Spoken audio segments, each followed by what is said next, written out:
yanadaiwa kuwa maandamano hayakuzingatia matakwa ya ibara 18 na 20 ya Katiba ya Jamhuri ya Muungano wa Tanzania na sheria za nchi, ikiwemo maandamano kuwa ya amani na kutoa notice kwa jeshi la polisi kwa mujibu wa vifungu 42 na 43 wa sheria ya jeshi la polisi.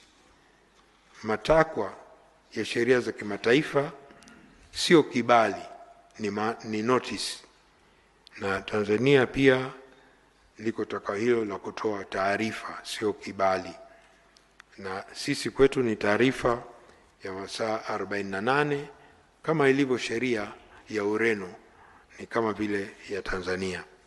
Lakini la pili ni haki ya kila mtu kushiriki uchaguzi mkuu kama mpiga kura au mgombea. Ni haki ya kikatiba kwa mujibu wa ibara 5 ya katiba ambayo haipaswi kupokwa.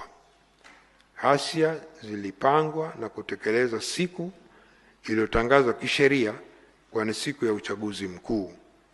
Hivyo kufanya ghasia siku hiyo ilikuwa ni kupoka haki ya kikatiba na kisheria za wananchi wengine, ikiwemo haki ya kupiga kura na kuchaguliwa. Tatu, washiriki wa ghasia za wakati na baada ya uchaguzi mkuu walibeba silaha za aina mbalimbali zikiwemo mawe, nondo, mkuki, sururu, fimbo, marungu, visu, vibiriti, vipulizi, bunduki, manati, kombeo, rato, mapanga, jambo ambalo haliruhusiwi kisheria katika maandamano ya amani.